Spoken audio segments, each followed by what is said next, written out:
I had been working as a 911 operator in a small town in the southern United States for almost 5 years. In that time, I'd heard everything. The panicked screams of people in car accidents, mothers crying after losing their children in crowds at fairs, drunk voices calling just to talk because they were lonely. Night shifts were the hardest, not because of the number of calls, but because of the silence between them. When the phone is quiet, your mind starts inventing dangers. The air conditioner hummed, the ceiling lights flickered, and on the large screen, the patrol units moved slowly across the map. I sat there sipping cold coffee, watching the darkness thicken outside the building's windows. It was 2:17 a.m. when the call came in. 911, what's your emergency? On the other end of the line, there was silence. Then slow, raspy breathing, like someone who had been running for a long time and was now trying not to pass out. Hello? Can you hear me? A few seconds later, a whisper. He's standing in the yard. I straightened up in my chair. Words like that in the middle of the night always meant something bad. Who is he? Are you safe? Give me your address. I can't turn on the light. My mom is sleeping. The voice belonged to a very young girl. He's looking at me through the window. I pulled up the map and traced the number. A house on the edge of town, near the tree line. A place the police hadn't been called to in a long time. Stay with me. Where are you right now? In my room, she whispered. I'm hiding behind the bed. Can you see his face? No, it's dark, but he's looking straight at me. I can feel it. In the headset, I heard a soft sound, the crunch of gravel, slow footsteps, as if someone were deliberately pacing back and forth beneath the window. He's moving, she whispered. He's not leaving. He's waiting. I dispatched a patrol unit and sent the coordinates. The car was only a few minutes away, but for a child, those minutes could feel like forever. Listen to me carefully. Don't go near the window. Try to slowly close the curtains. I'm scared. If he sees me move... Suddenly, there was a dull thud. The glass trembled. The girl cried out and covered the microphone with her hand. I could hear her sobbing. He touched the glass, she said through tears. His fingers are so long, they're scratching the window. The scraping was audible even to me, a slow, dragging sound, like someone wanted to leave a mark on purpose. Are you alone in the room? Yes, I don't want to wake my mom. She worked all night. Listen, the police are on the way. Lock your bedroom door, quietly. I heard her crawling across the floor. Something fell. Then again, the footsteps outside, closer to the front door of the house. He moved away from the window, she whispered. I hear him on the porch. Then came the sound of slow knocking on the door. Not sharp, careful, as if someone didn't want to scare her, but wanted to be let in. Don't open it. No matter what, don't open it. Do you hear me? The knocking repeated. 3 times. A pause. 3 more times. He's laughing, she whispered. It's a strange laugh, like someone trying to laugh but not knowing how. Cold sweat broke out on my skin. Lock yourself in your room, right now. She ran. I heard the door slam and the lock click. The knocking now echoed from inside the house, slow footsteps in the hallway. He's inside, she said quietly. I can hear the floor creaking. I tried to keep my voice calm, even though my hands were shaking. You're doing great. Stay with me. The police are almost there. The footsteps stopped right outside her door. Silence. Then heavy breathing on the other side of the wood. I think he knows I'm here, she whispered. The breathing in the headset grew louder, as if someone else had stepped closer to the phone on the other end. Hello? Can you hear me? I said. He's saying my name, she whispered. But I never told him what my name is. A strike. The door shuddered. I could hear the girl gasping in terror. Stay with me. The police are pulling up right now. And then A sharp crack. The line went dead. The patrol arrived a few minutes later. The house was quiet. The mother was asleep in her room and hadn't heard anything. The girl was asleep in her bed, calm, holding a stuffed animal, as if nothing had happened. All the doors and windows were locked from the inside. There were no signs of forced entry. The officers were about to leave when one of them noticed something on the glass of the child's window. On the outside, on the fogged-up pane, there were clear prints of dirty hands and long scratches as if someone had dragged claws across the glass. And beneath the window, in the gravel, there were barefoot footprints, too long, too thin to be human.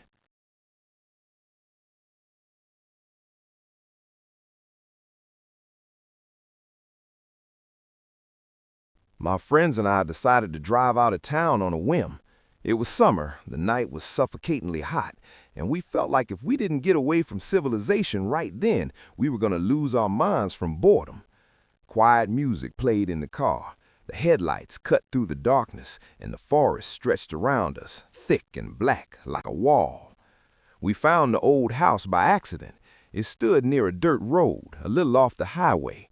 The roof was caved in, the windows were dark, and the front door was half open. Locals said no one had lived there for about 20 years after a family vanished without a trace. Of course, we didn't believe it. Stories like that always sound like something made up for tourists. We parked and got out of the car. The air was heavy and sticky, like before a storm. The forest was silent. Not even crickets were chirping. That felt strange, but we brushed it off. Inside the house, it smelled of dampness and old wood.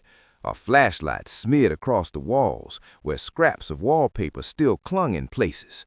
In the hallway, there was a mirror without a frame. It was so dusty that our movements barely reflected in it.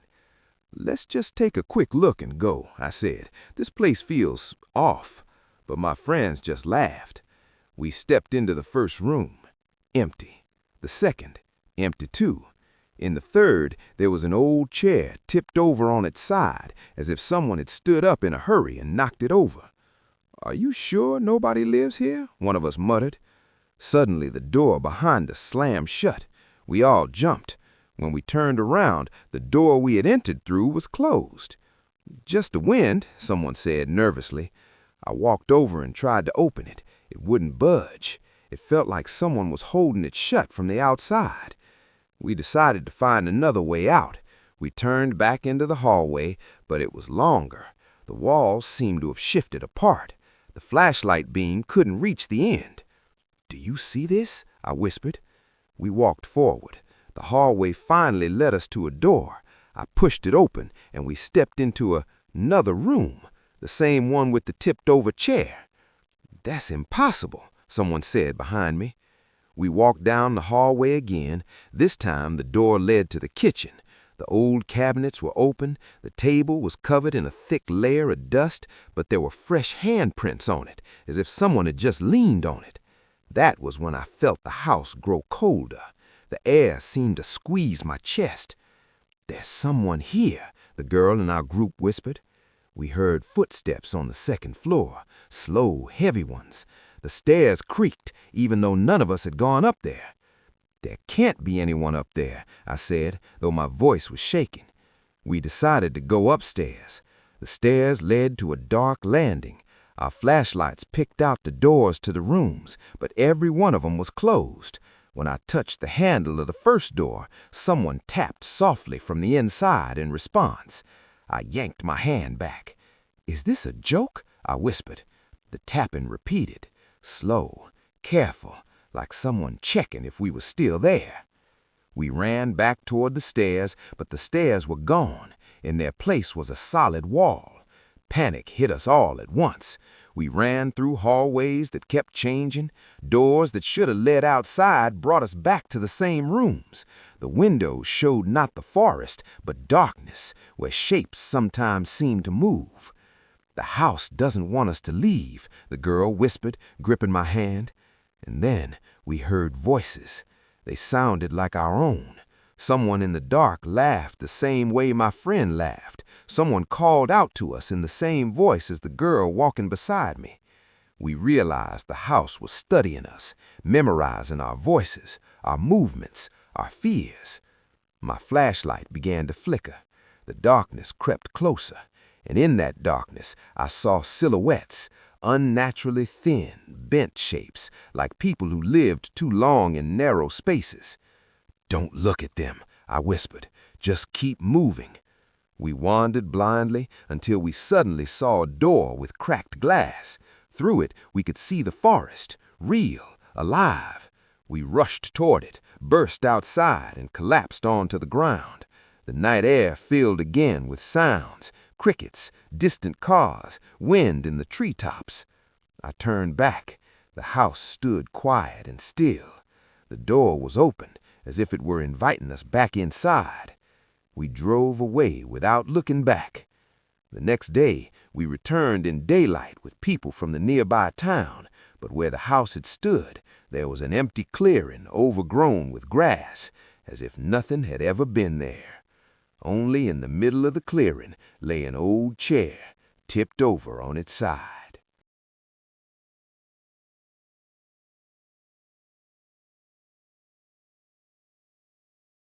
We had been driving all night with barely any stops. The road stretched through the desert like a black ribbon, and around us there was only darkness, broken now and then by the sweep of our headlights. The radio picked up nothing but static, like someone whispering from the void. We were exhausted and annoyed at ourselves for choosing to drive at night, but we didn't want to stop. We wanted to reach the city by dawn. Our fuel was almost gone when we saw a dim yellow light ahead. An old gas station stood alone in the middle of nowhere. The sign flickered, but the letters were long gone.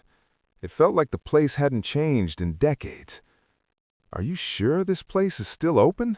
my friend muttered as he pulled the car over. I got out first. The air was dry and cold. The silence around us was so deep that I could hear my own heartbeat. The door to the little store was open. The light inside was on. Behind the counter stood a man. He was tall, too thin, wearing an old uniform with a logo that had long faded. His eyes looked past me, as if he wasn't looking at people, but through them. "Do you have gas?" I asked. He nodded, but didn't say anything. His movements were strange, slow, jerky, as if they lagged behind themselves. A chill ran down my spine. While my friend was filling up the car, I looked around. Missing person posters hung on the walls. The dates were old, from the 1970s and 1980s. All of the missing were drivers who had stopped here at night. "Is this some kind of horror museum?" the girl with us whispered. I walked up to one of the posters and realized all the faces in the photos were looking to the side, not at the camera, all in the same direction, toward where the man behind the counter stood. In the corner of the store there was an old TV. It was on, but it showed nothing but static, and through that static my own face flickered into view from time to time, just for a second. Then it was gone, swallowed by the snow of pixels. "Do you see that?" I whispered to my friend. He shook his head. To him, the screen showed only static. I looked back at the man. Now he was staring straight at me, and there was something hungry in his gaze. Not physically hungry, like he wasn't looking at my body, but at my memories, at my fear. "How long have you worked here?" I asked, trying to sound normal. "A long time," he said after a long pause. His voice was dry, like it hadn't been used in years. That was when I noticed the cameras on the ceiling. There were several of them, but all were pointed at the corner where nothing was. None of them faced the counter or the entrance. "Do the cameras work?" my friend asked, peering inside. The man gave a faint smile. "Nothing disappears here," he said. "People just stay." My stomach twisted. The girl stepped back outside and suddenly screamed. We ran out to her. The car was gone. In its place, there was only a dark stain on the asphalt, as if the car had never been there. "This isn't funny," my friend shouted. "Where's our car?" The man stood in the doorway watching us. Now there was no indifference in his eyes. There was curiosity. "You will stay too," he said calmly. Shapes began to slowly emerge from the darkness of the desert around us. They stepped out of the sand as if they were growing from it. They looked like people, but they moved too perfectly in sync. All of them stared at us with the same empty gaze. We ran down the road, but the road always led us back to the gas station. No matter where we ran, the flickering sign appeared in front of us again and again. I realized then, this place wasn't a gas station. It was a trap for those who drove at night and were afraid of running out of fuel. It fed on the fear of travelers. We ran back toward the store because there was light there, and in the light the truth was visible. The shapes around us became clearer. They had our faces, the same faces we would have if we stayed here too long, empty, tired, hopeless. I grabbed an old fire extinguisher and smashed it into the sign. The glass shattered. The light went out. For a moment, everything plunged into absolute darkness. And then we woke up on the side of the road, next to our car. Dawn was already painting the sky. The gas station was gone. The sign was gone. The little store was gone. There was only an empty stretch of desert. The fuel gauge on the dashboard blinked full, and on the back seat lay an old yellowed postcard from the gas station. On it was our photo, and the date, today.